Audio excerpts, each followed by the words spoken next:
input. Okay. So hearing what you said, I think there is a match between what we prepared and what you want to hear. So let's continue.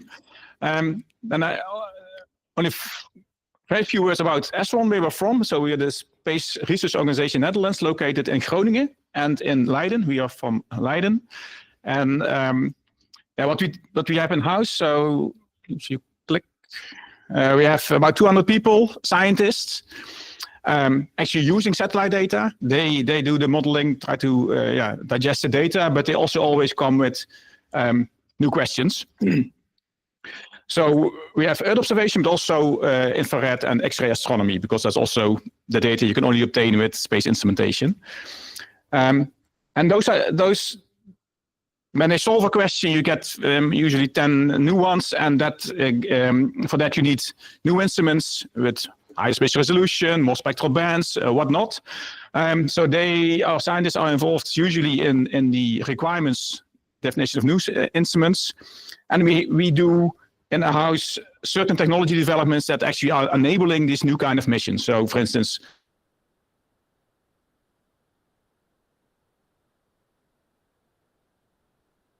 You heard about Tropomi this morning. The immersed grating, which is actually the heart of the spectrometer, was developed in the Netherlands, SRON and also TNO. And also in SpectRON, we have a piece of technology that was actually tested and developed in-house. Another future thing might be coronagraphs for high contrast imaging of exoplanets, but that's way down the line. And we are involved in the development and calibration of those instruments, because we realize when you are actively involved, you know how the detector behaves, you know how the optics behaves. And believe me, no instrument is perfect. And the better you know what happens down when your photons arrive at your instrument to the detector, the better you can interpret your data and not take everything for granted because something might just be not physical, but just related to imperfect instrumentation. So we learn a lot about from that, which we then use to analyze the data again to the best way possible. Next, so we are instrument scientists, which means we have been involved in the realization of the instrument mostly. I myself in the development and calibration, but also was responsible for the end performance, and I do the operations nowadays. And Laura joined a little bit later as we talk about SpectRON, and she's been actively involved in the data processing, which everything is done at NASA because they have a high computing facility, but we deliver the algorithms and we deliver actually the calibration key data, as it's called, that's needed to translate your measurements to the data that scientists can use, and Laura knows all about that. Okay, so that's us. What we're going to do, so I'll talk a little bit about what is space, and we have a tutorial one that shows you how to easily access the data from all the instruments, all the 3 instruments on base. We'll focus a little bit more on SpectRON, so that's one of the 2 hyperspectral instruments, with a tutorial how to visualize the data. And I think it is a small step to, for instance, also use the same tools to visualize data from the other instrument. And there are similar notebooks already available that you can look at. We'll point you to that. And that's, we call it level 1 data. Laura will explain a little bit later what that means. But it's lower level data. The science actually is done at higher levels. So we also show some examples on that. And that, we're going to see about the data, what SpectRON is delivering. And that's typically about aerosol characterization, so dust in the atmosphere. And we'll see with how that goes time-wise, but we try to have an interactive session. So and anyhow, if you have questions along the way, just do not hesitate to interrupt. Okay, so PACE is a NASA satellite. It was launched February 24, so now 1.5 years in orbit. Carries 3 main instruments, and the main instrument is this big one. Is an ocean color instrument. That's a hyperspectral, the first hyperspectral ocean color instrument. So that's a radiometer. And then there are 2 sort of add-ons, really small, both polarimeters. One is called HARP2 from the US. It's a multi-angle polarimeter, so they look at the scene, each scene on the ground from multiple angles. That's needed for characterizing clouds and aerosols. And they are complementary in the sense that one is sort of hyperangular, so many angles, but only at 4 colors. And SPEX1 is basically the inverse, only few, so 5 viewing angles, but hyperspectral, so many colors. And together, actually, this is a unique combination of instrumentation that hasn't existed before in space. So it's really a new data set, and that's also the reason why we're here to show that and make people aware of it. So usually then the great ideas come and new products may arise. Okay. So this is a movie that doesn't work, but we'll swap to the YouTube channel directly.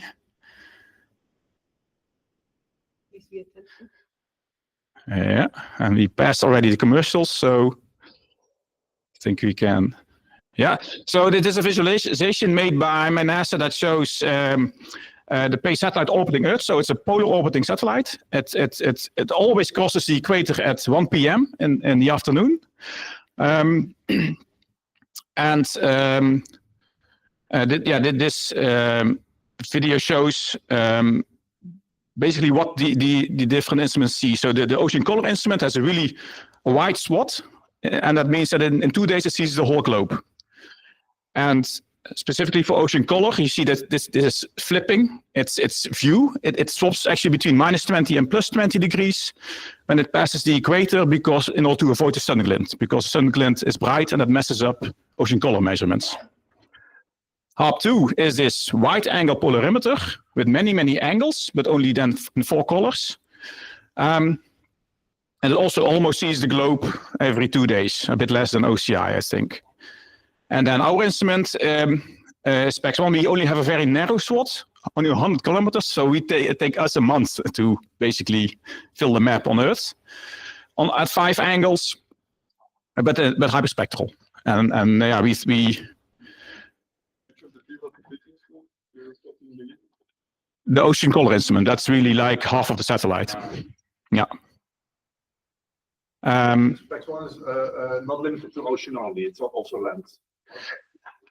Well, all of them measure all the time.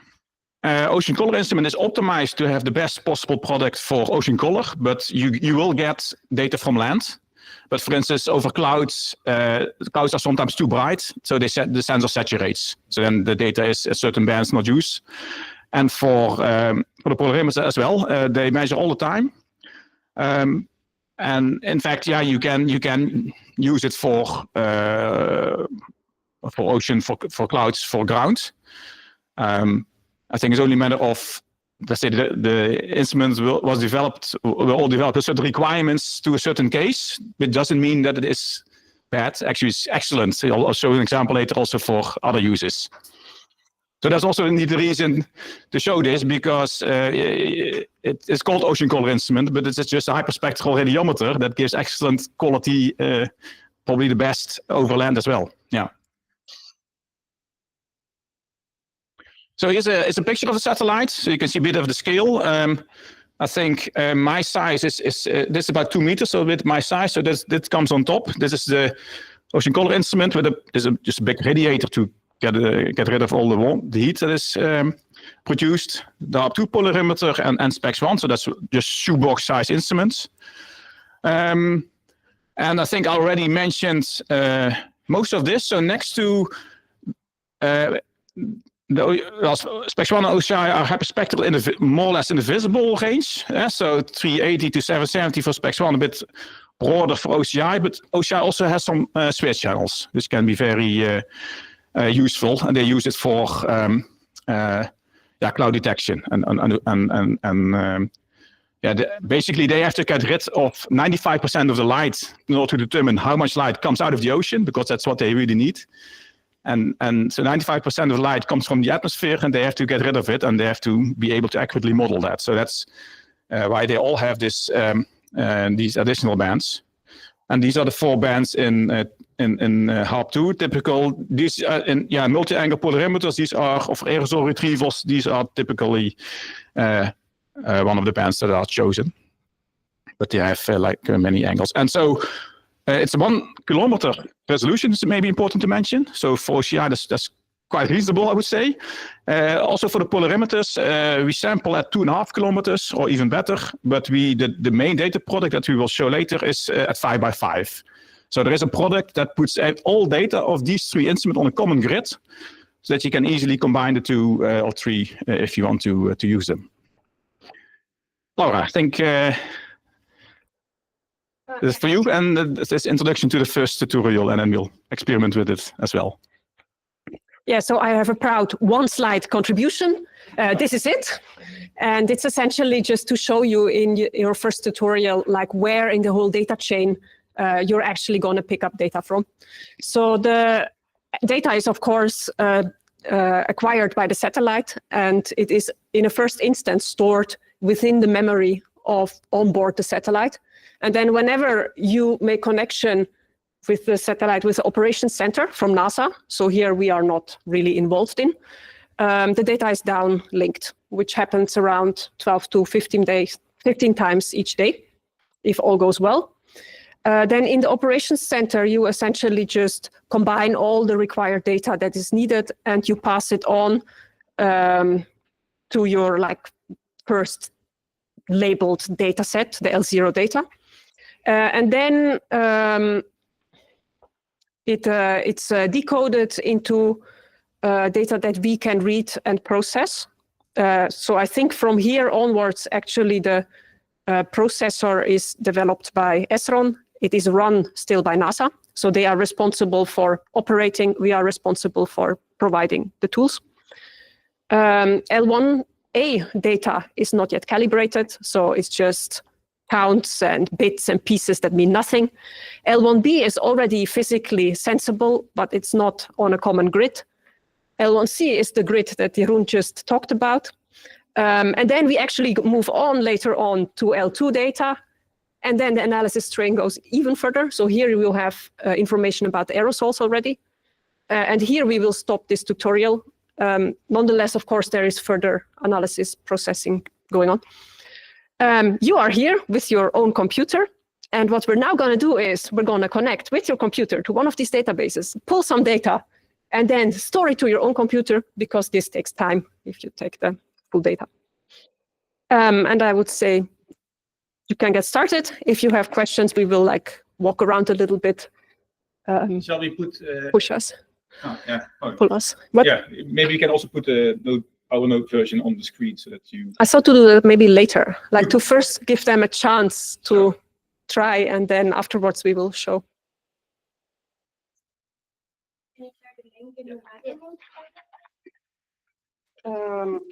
So I think if you scan the QR code, you get the link to all documents. Is that to Mattermost? Ah, okay. So not okay then. And ja. Had jij dat van mij gestuurd dan? Ja. Let me copy, and then I think I'm still online here.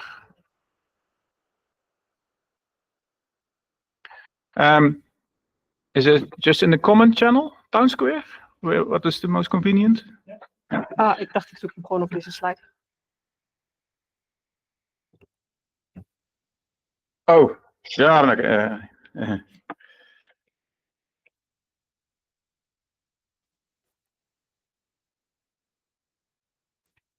I think this should work. Is te lang, hè? Yeah, then you don't have to type. Did it come through? Yeah. Okay. Is it the correct link as well? It's more than I've already found, so it's good. Oh, yeah, these are the latest versions. Just on the schedule, it's only has 3. Oh, yeah, that I think what we submitted before the summer holidays. So those are where is my so I was already questioning what's further needed to do, but now it's clear.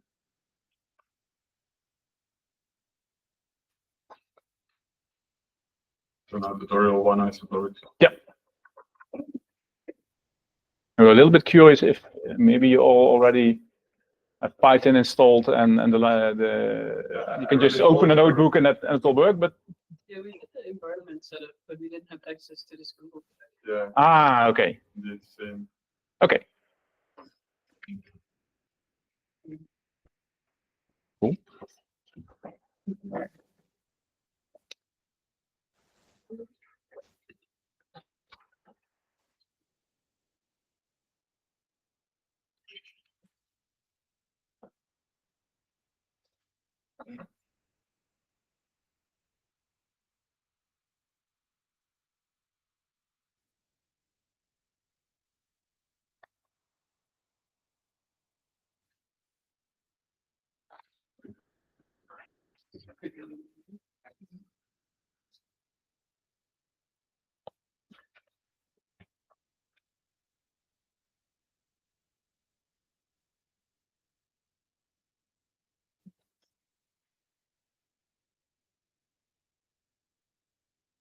Do you really need an account on the Earth data logging? Or what it's called here? To download the data, probably. Yeah, I think you need to sign up. Yeah. Okay, no. But we Try it out. Doesn't work. Your report already says give me an account. I guess.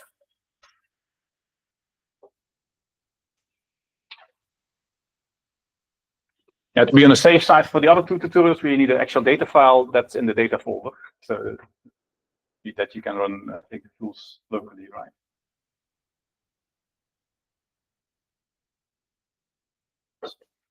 So we do need an Earth data login. I think so, yeah. Yeah.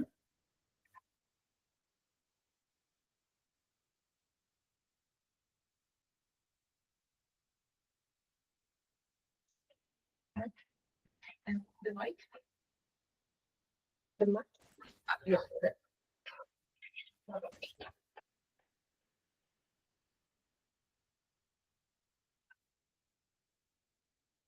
Everyone managed to find the files?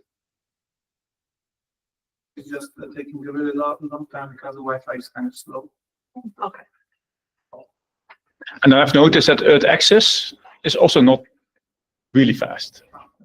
At least when you use the search tool, but that not like ping, you get a result. It's like multiple seconds or a bit longer. But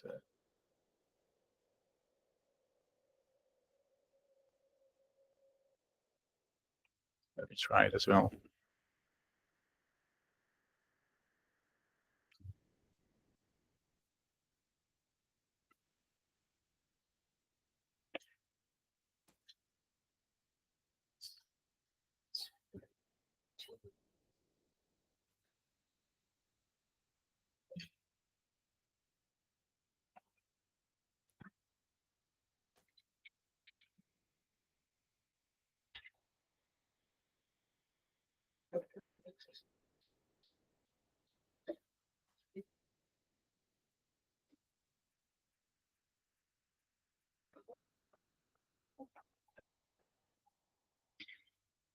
It's going to be the interesting part of the recording. Concentration all over.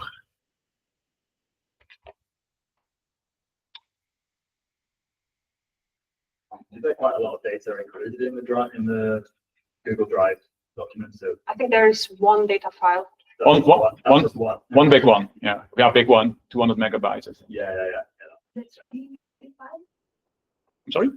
There are three Nextdoor files. True. Yeah. So one is for tutorial 2, and the other 2 are for tutorial 3, I think. Yeah. The There's land ocean. Yeah. for L2, and Yeah. there is one L1C file. Basically, this is just one. Yeah, they call it like granular. So each orbit is split up in sections, and this is well, you will find out how much area on land it is that is in this file. Yeah.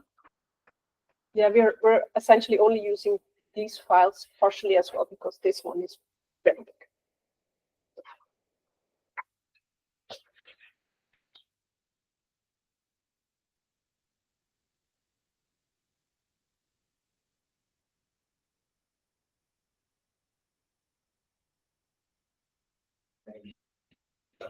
Okay. Just right then, which is Yeah. Yeah. That goes fast. Okay. Yeah. Oh, little, okay. 2 minutes. Okay. Good to know.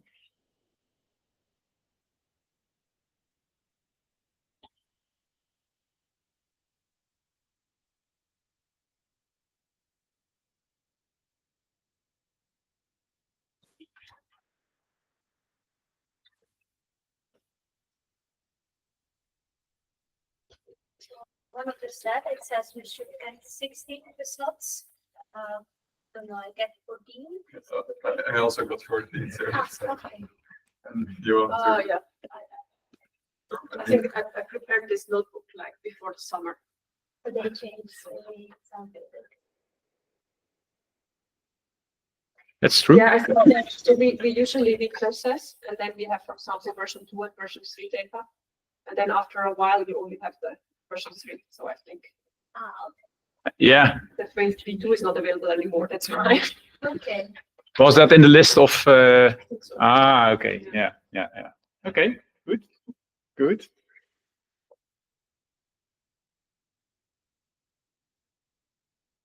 So we can promise there are more of these examples that will check if you do the right thing, right? We should have brought like a jar of cookies. Whoever finds Yeah. mistake. yeah.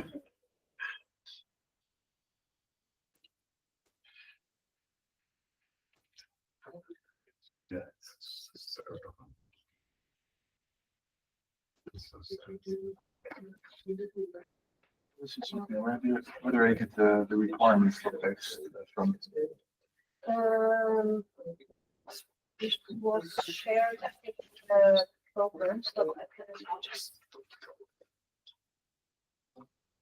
Well, it's just early access.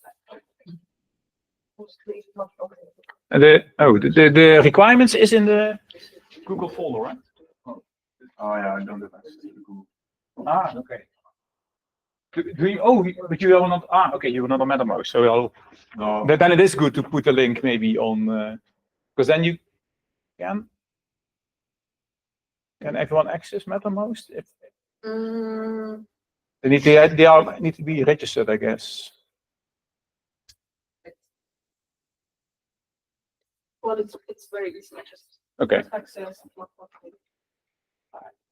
Yeah. Exactly. Yeah. Okay. I Yeah. have Okay. heard access now. So. Okay. There's nothing really crazy in there. Yeah. Okay. Yeah.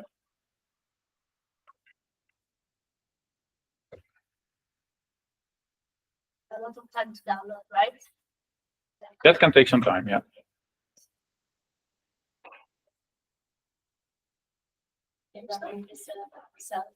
Oh, yeah. Okay.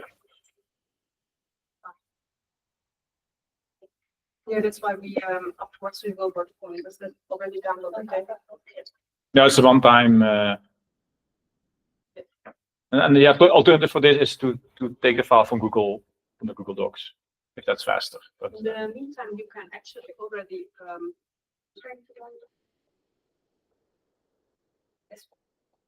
oh yeah. oh yes, okay, that is just the Wi-Fi then. I Maybe. think it's the Wi-Fi. Fine. So it's you're competing against. There's also the expert room for Wi-Fi that right now has not any session in it, so you can connect to it. It's the same. You cannot see it? I can't. Yeah, it's the same. So botanic square with capital B all attached. I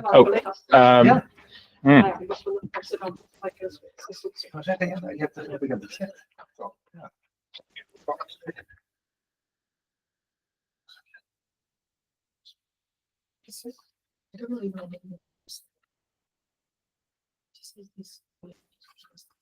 Expert Street 4 is very fast. Sorry. Faster? Okay, let's do that. 8 megabytes per second. Everyone's gonna go and Yes.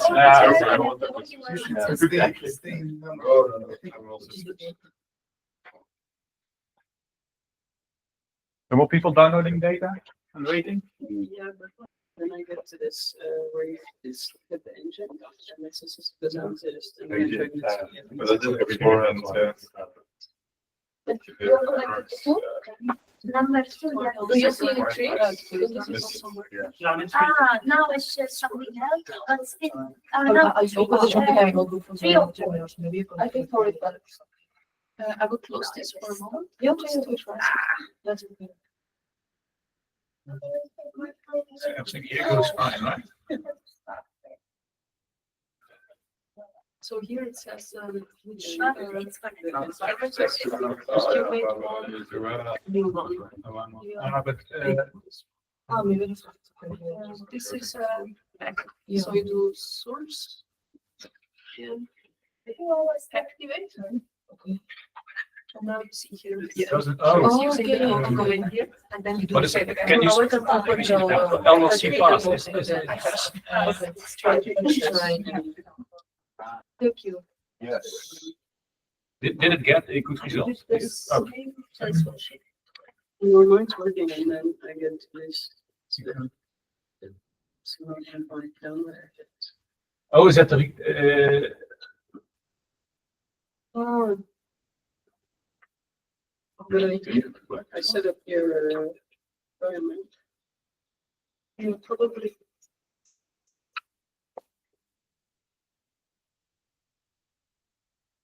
Did you learn this one? Or can you put it over there? No, sorry, I didn't.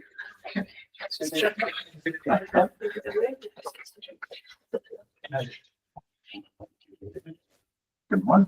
Yep. Oh, I got no. Okay, thanks. Seems like it's still. Yeah. So it's just using some different. To open it. Yeah. It's not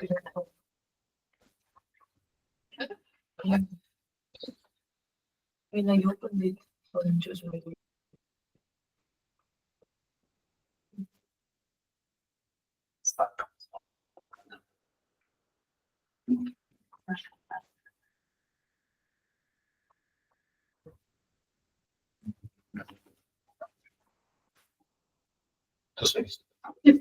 You remove the engine. Ah, okay.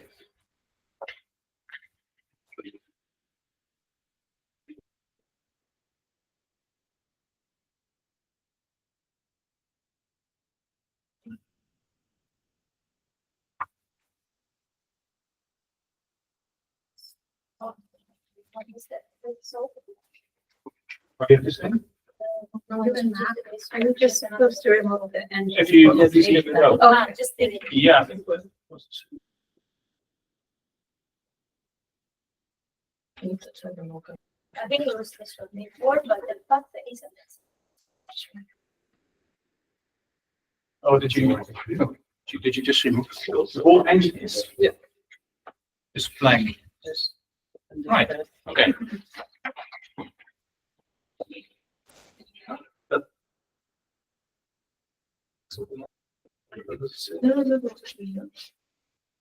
And it's, Not using the correct. well, it's actually, if you Yeah, but. remove the I think it's the second. I don't know. because it's Because you already activated. Yeah. yeah. Save it to the patch. That's why it's already still a black box. Using another word. I have to choose. Just over. Or you can install H5. Yeah, of course. Okay. You don't know how to. Do you know the name of the package? Yeah. With it? Oh, that's, okay. H5. It's here. I just do what this one. Yeah. It's okay. Okay. But you need Sorry. to restart the camera. Okay.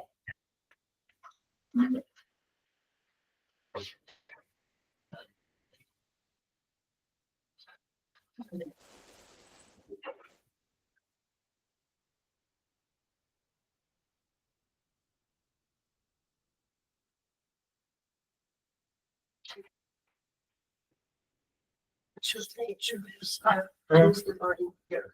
Okay. I can go here. Yeah, precies. This one.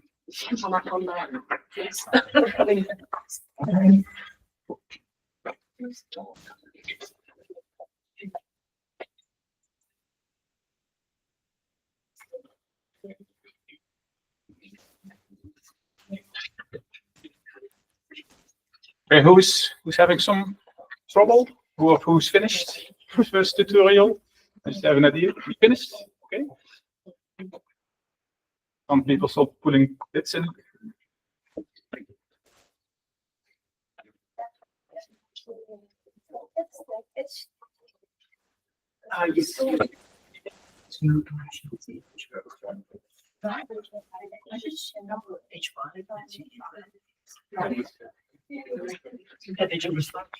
Oh, no, sure. Yeah.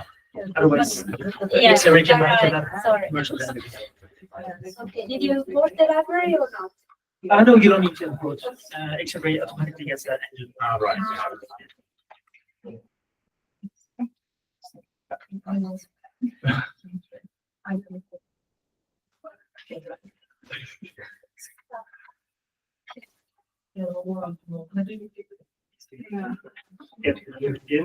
Ja, we get a good friends.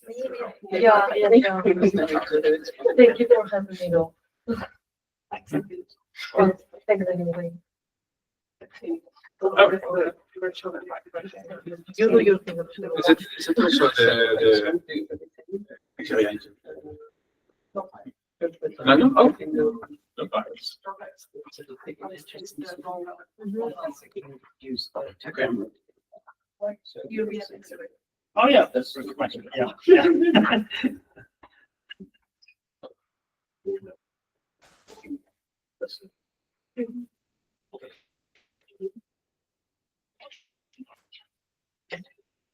Are any people already at the stage of finding their own favorite scenes? Yeah, good. Then I guess we give another 2-ish minutes. Sure. Yeah. Of your outcry of despair. So that's fine.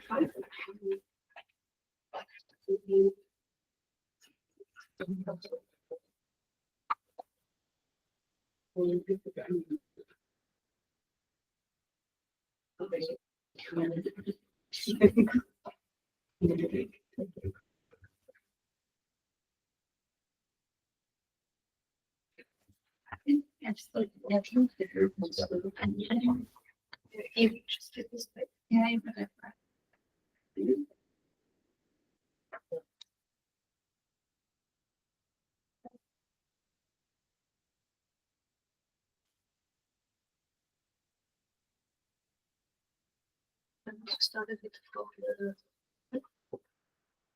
Yeah.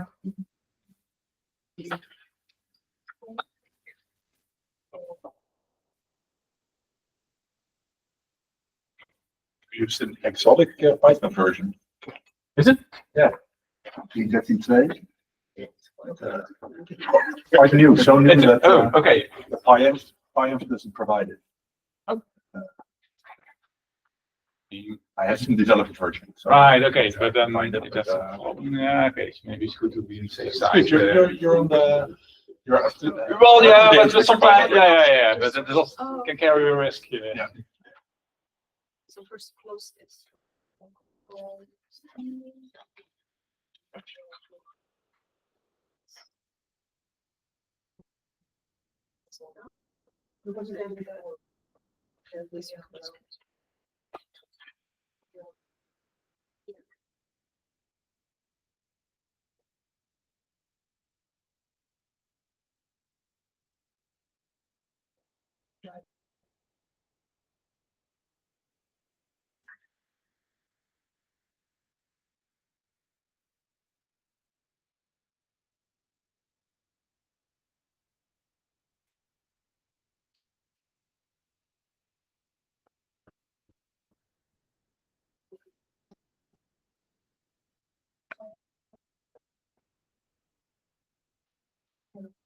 Sorry.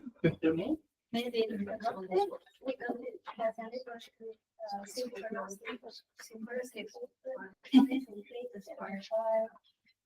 sure. Oh, it should only get down. I'm going to download it. Okay. Now Yeah, you need to add it. I put it, but it doesn't say. Okay. Yeah, I'll wait for it. I'll look at it. Thank you. I didn't.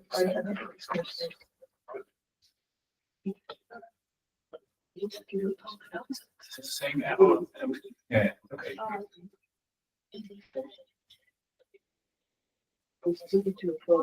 So you should just think. The download already comes here. Yeah. That's good. But so the download complete Yeah, this is the first time you use already this. before that, right? With the other things. So when you start, note, Yes. to, you have, I just want to install.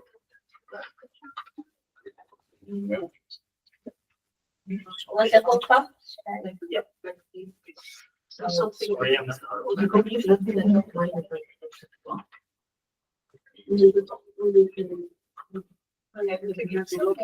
Can you please? And then it goes, Oh. and then it goes really low. We change this one to double. Reverse marking. Now, It works. thank you so much. Okay. No, Started Yes.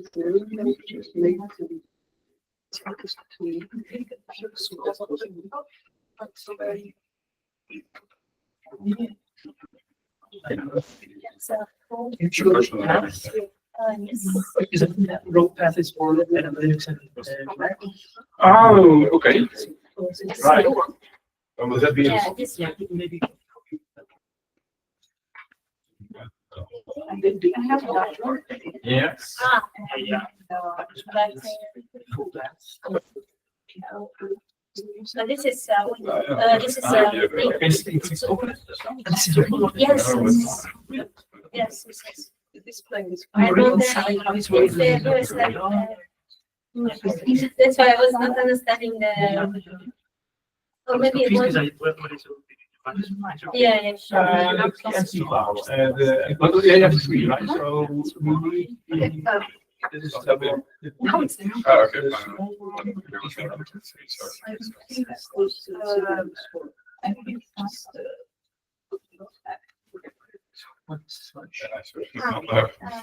But you also are in the, I don't know where plus L1C path, because that's a path to that path. I don't know. Oh, it should, yeah, it's always in there. Yeah. This is the one. the Euronics power. Yeah. Yeah. Okay. But not even with a dot. This approach. Okay, this is the path. That will be done in the next. Yeah. Any pattern. So who's ready to proceed to the next tutorial? 1, 2, 3. If you have the file, could you finish notebook 1? Assume an interesting thing, but interesting is that boxes has all the yes. Yes.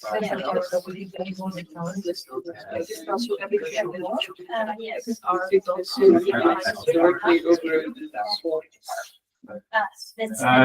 That's true. So, okay. This is something great.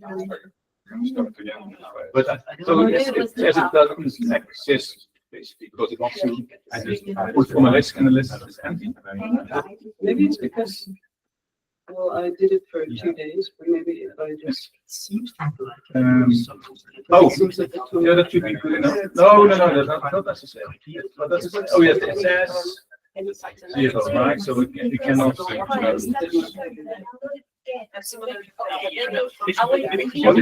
Yes, yeah.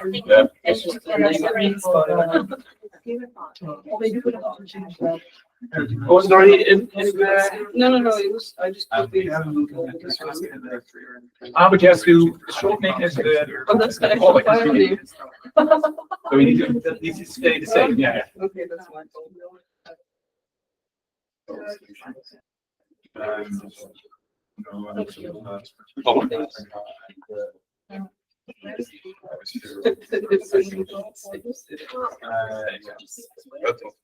I mean, now you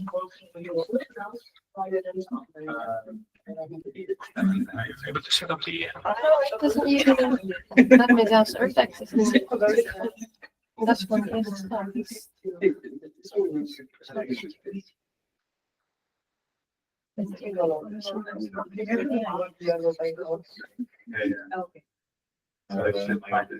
Maar het access is installed? Nee, dus die moet ik nog installeren. Ja, oké.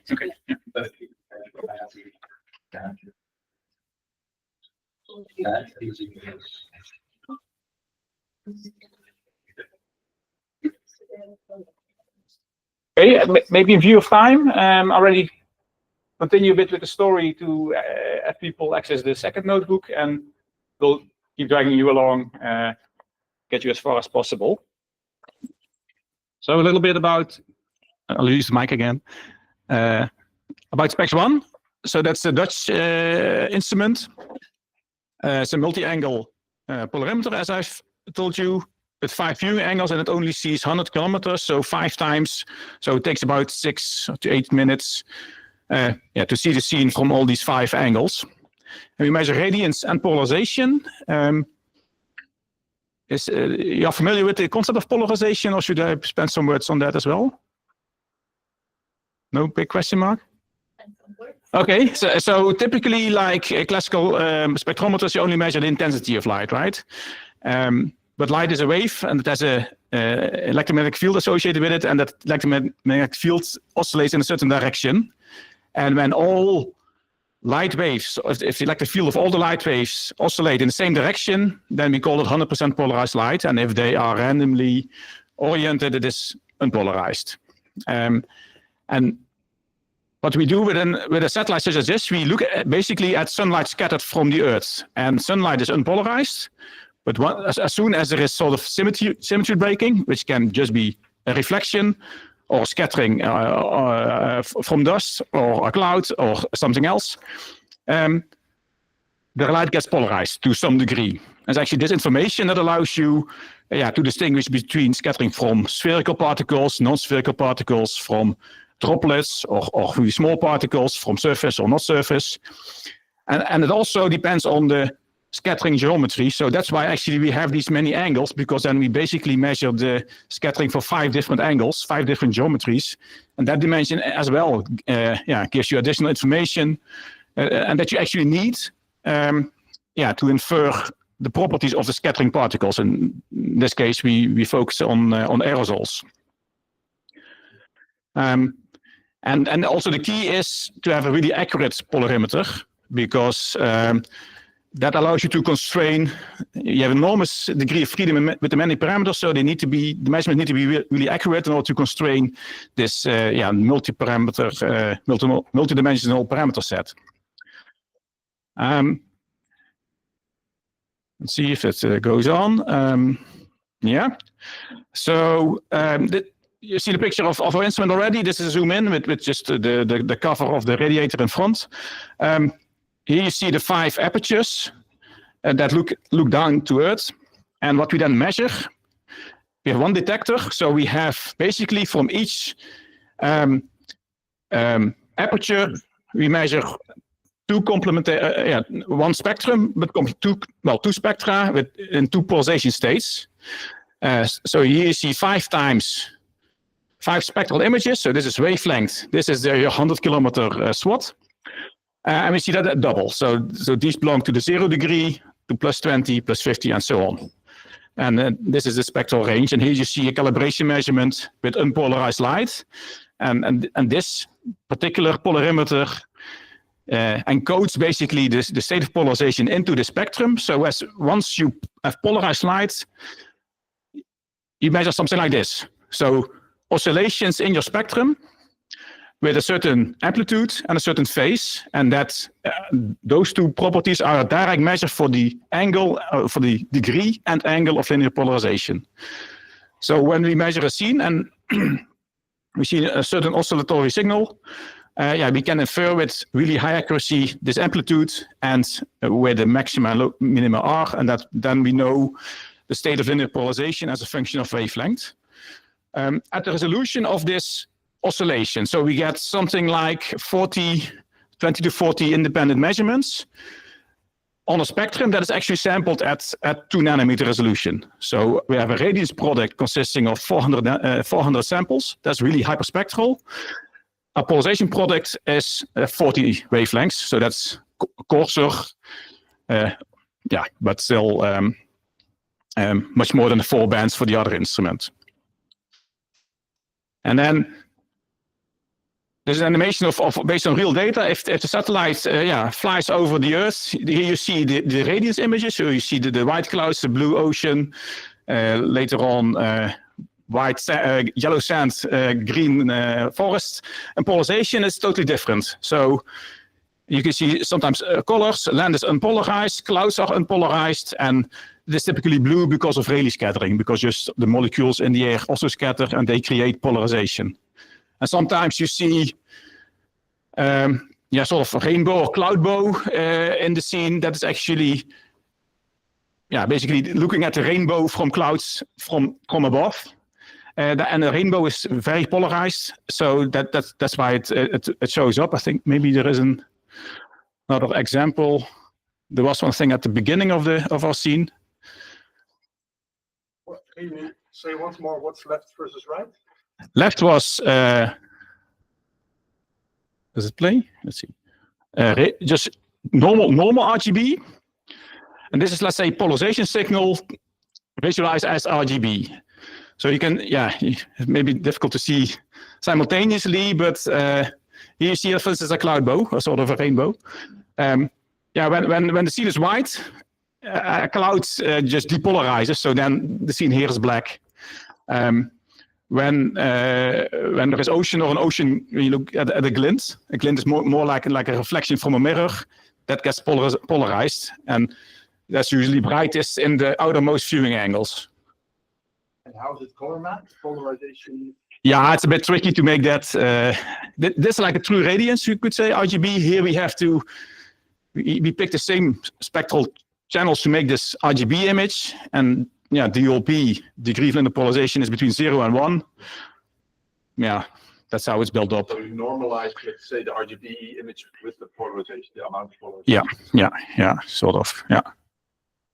And that actually brings us already to tutorial 2, is that you will visualize yourself the scene that you downloaded into RGB, radiance, polarization, and also visualize a spectrum. So RGB only shows basically the combination of 3 colors, but it's a hyperspectral instrument, so we have much more information. For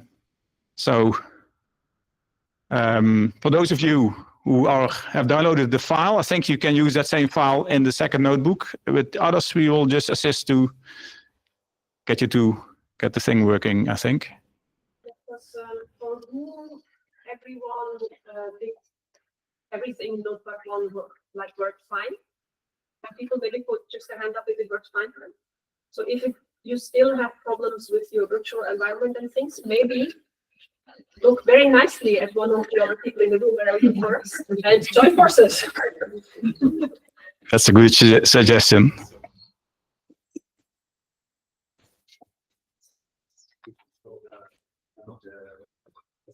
So you're working with the level 1C file. So that's the file on the common grid. And that contains pure, let's say, the physical quantities like radiance and polarization with your coordinates, not yet derived products. So really looking basically at not really raw data, but calibrated data.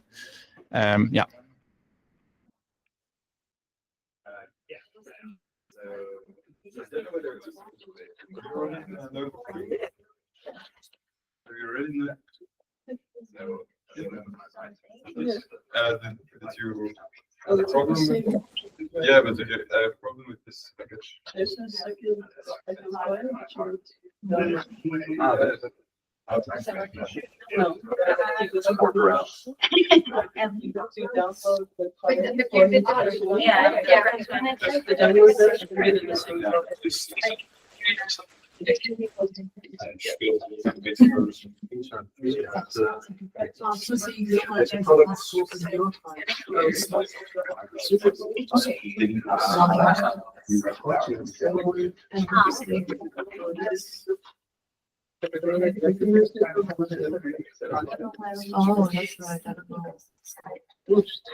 I think the result need to fix. You just need to run because it's because X-ray doesn't let us load it directly.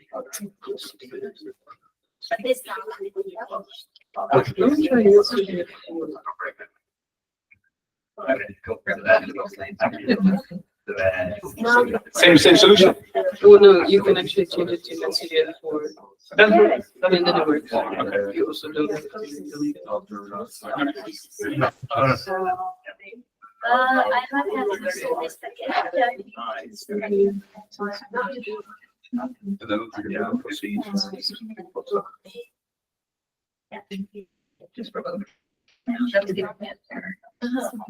Just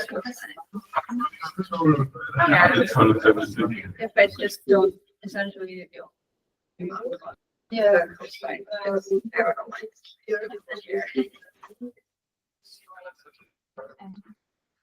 It's far.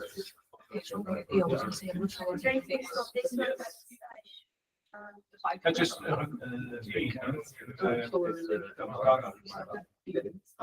so it's spider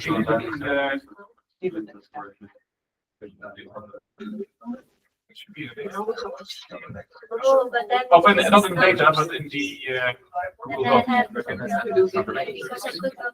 Ah, yeah,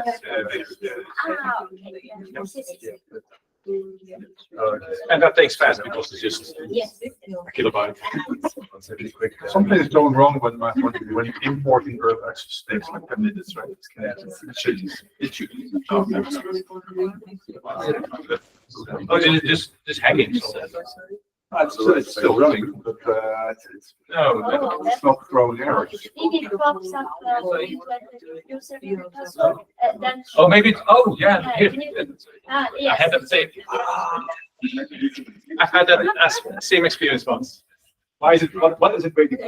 Yeah. Okay. Yeah. Thanks. Yeah. Me is also. Yeah. Yeah. I also PS code. So. Oh yeah. Okay. So this is. That's why I haven't seen the solar line because it's too dark.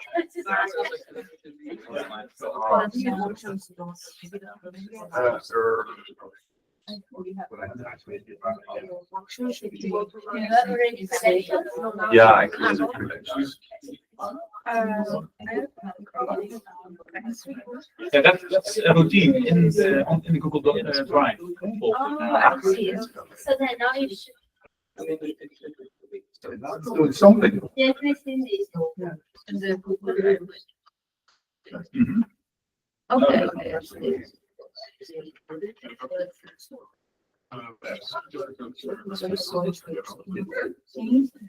Oh, it's this one. Okay.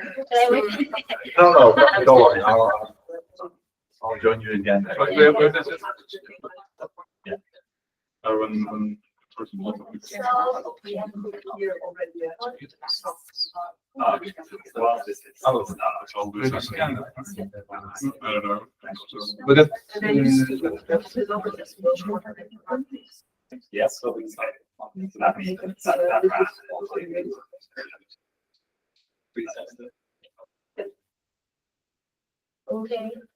oh, yeah. Yeah, she's always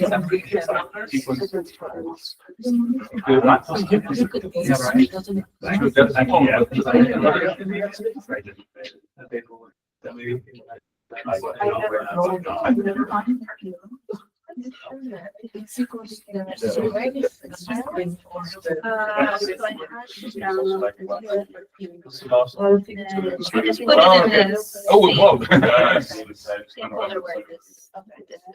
Yeah.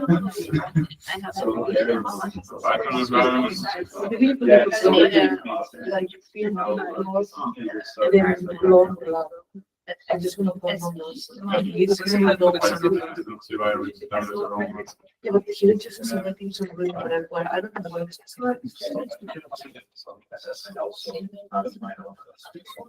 Yeah, Just when you can nothing. it's I don't know. What is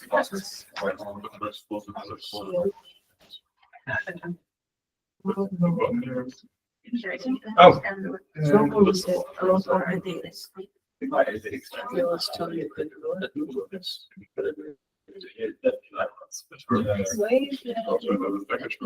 something else. Maybe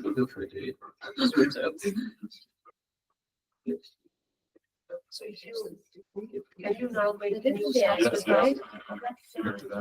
So you make just what I usually do with all the errors like this. I make this and I just copy then you know what Not too familiar with like. Yeah, so the different colors.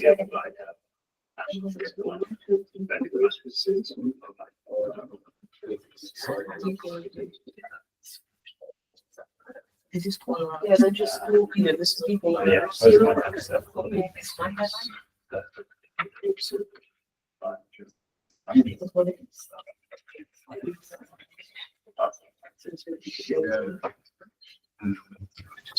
My credentials don't work. Yeah.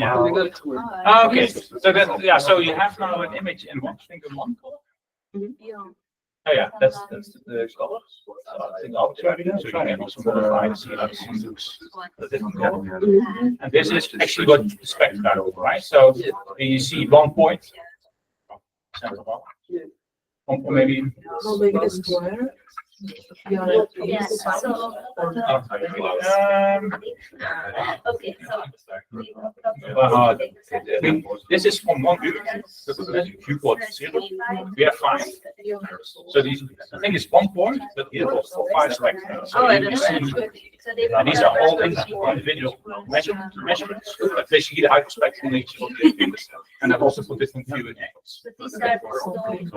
And then a radius, because this is, yeah, I is in this case, yeah, intensity, but radians, normal just intensity of light. And DOP is then the degree of polarization.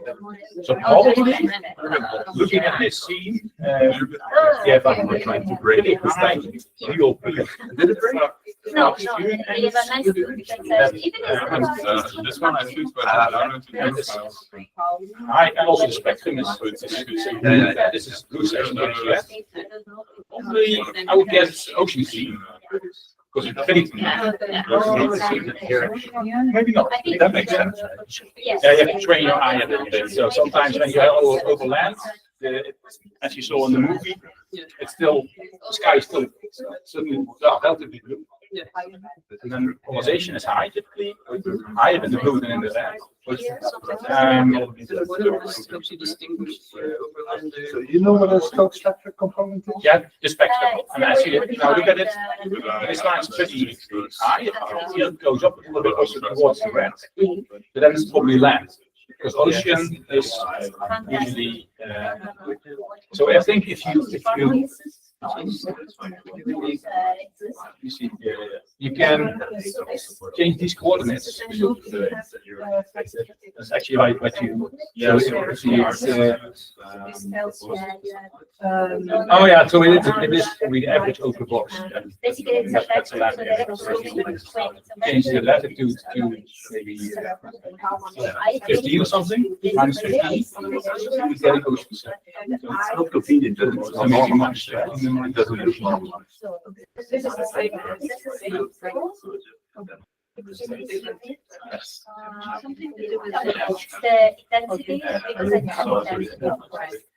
Oh, but maybe you also have to change the longitude because now we have no data. we were trying to understand now we are in the lowest part of the spectrum. It doesn't go lower. So these are already described. No, these are not described. These are the 5 viewing angles. Yeah, viewport -50, -20. These are the. Yeah. But these are already all Let me check.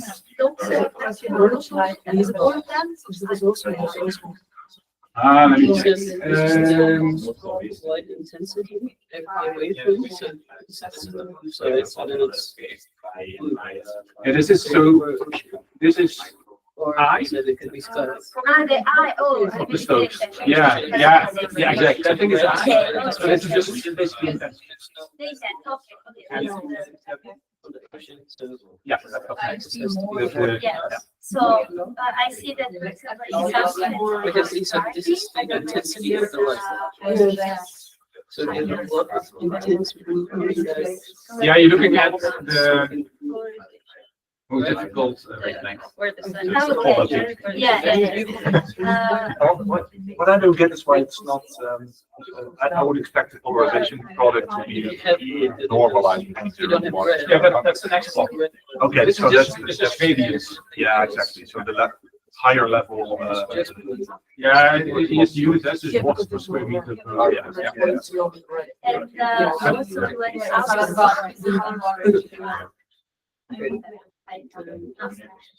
Good experimenting, yes. so like this, we see very much short length.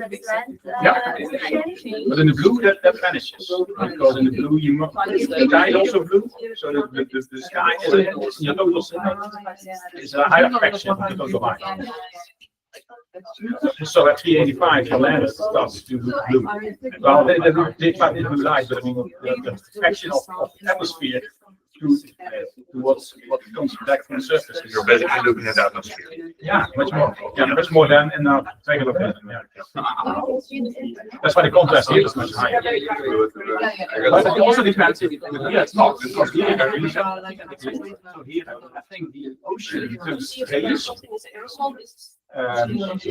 So pretty bright in the red, and the land is pretty dark in the red. So that's why actually they are almost. So dark to mean that there is more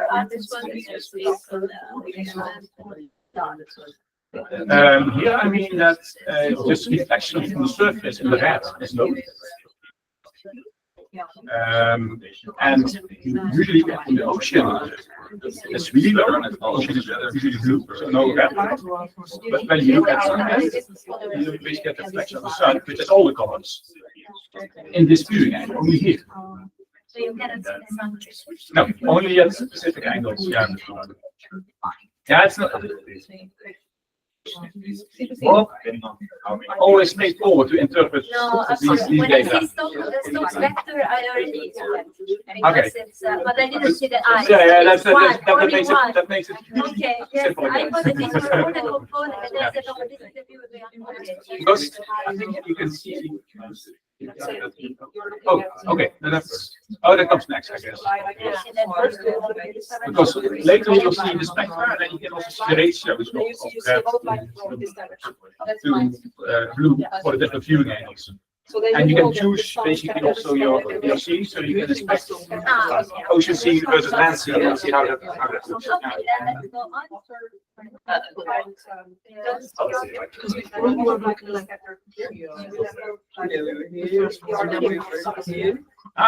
So this is the cloud.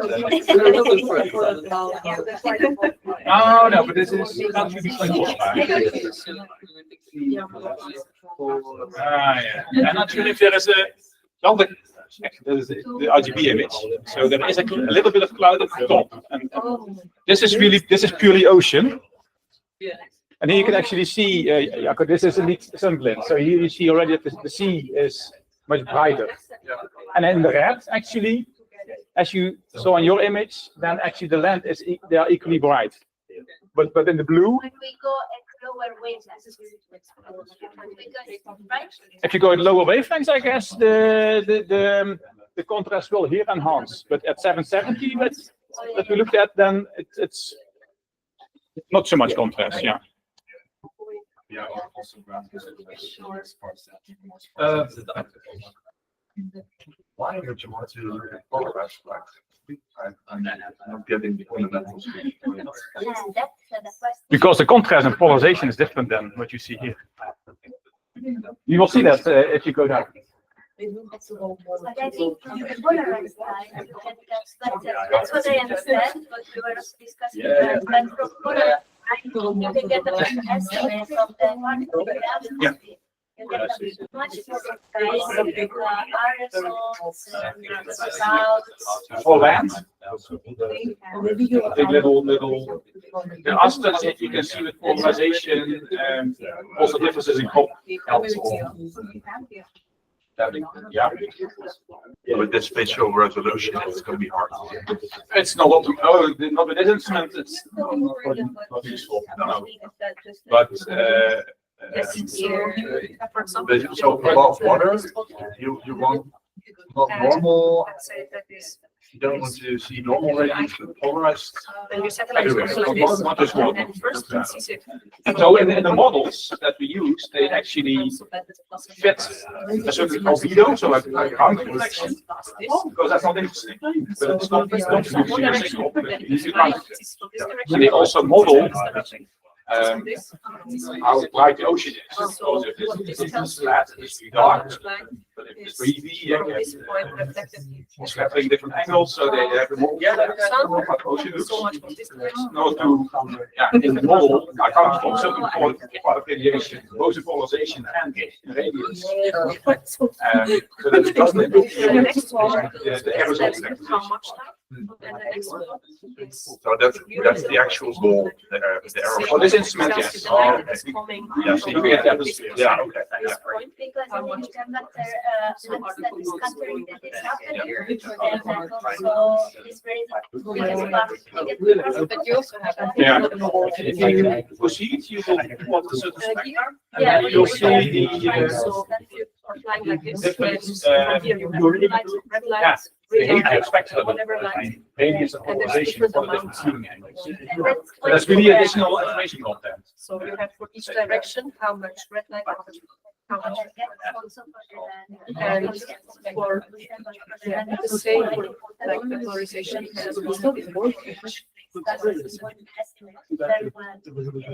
This case, this direction and this color has so much polarization.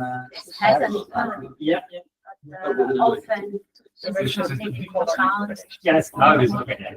I was trying to be done. Oh, now it's corrected because it says. Yeah, 15 minutes. Oh, that's created on one, but I think it was. On the background. 15 minutes. Should we Ah. actually go to our final product? Yeah, let's do that. Let's do that. So the microphone is quite sensitive, so you can also hold it either further away or put it. I'll hold it further away if that's okay. Then while you're maybe just still coding and experimenting, just tell you a little bit about the other products. So this is a nice movie from the ocean color instrument. As you can see, it is only ocean that you see. Here, this is the amount of chlorophyll, so phytoplankton in sea, that has been measured all year long. You see the seasonal variation. Basically, the data also goes up and down. That's just because at some seasons there's no light in the poles, so you cannot measure. That's why this goes up and down.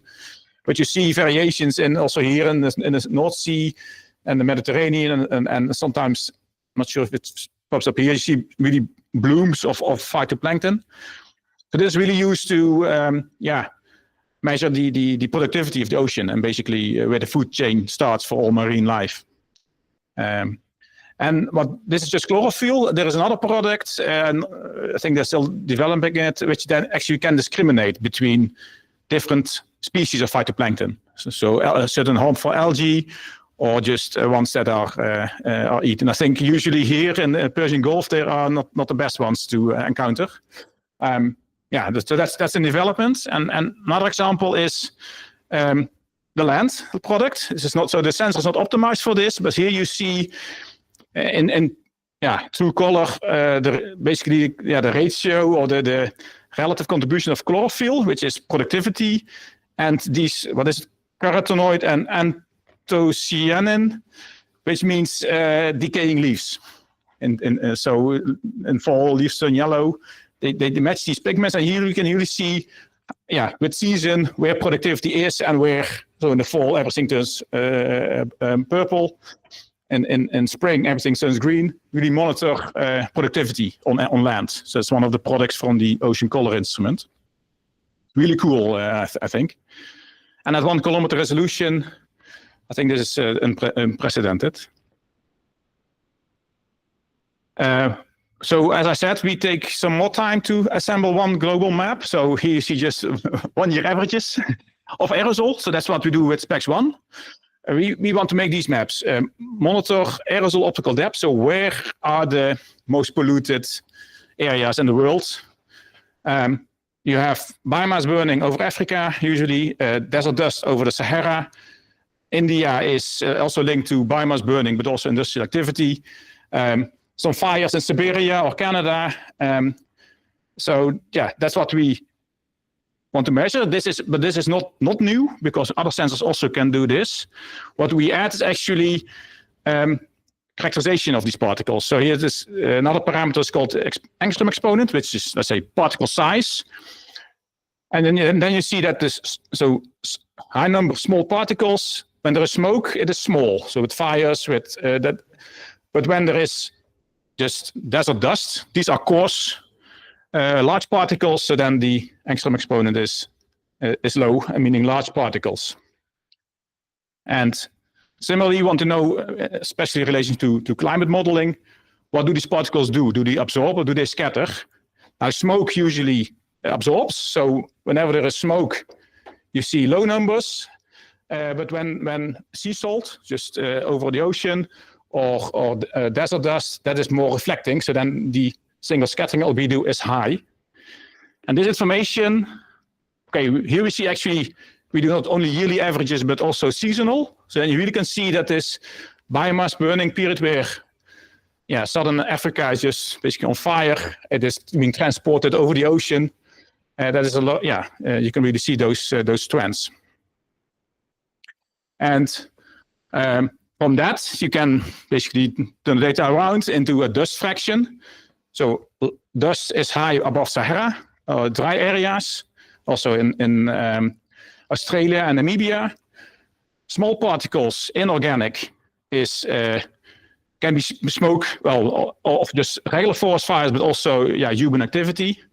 And black and brown carbon are really the biomass burning areas, which we can now distinguish, and that information can be put into climate models, and we hope to extend this data record as long as possible, because that's actually what you need for climate modeling. And that already brings me to the final notebook. So it's similar to the other two, but now you have to use the level 2 data, because that contains actually these 3 parameters, and you can make your own map of aerosol characterization data. But we have little time, I think.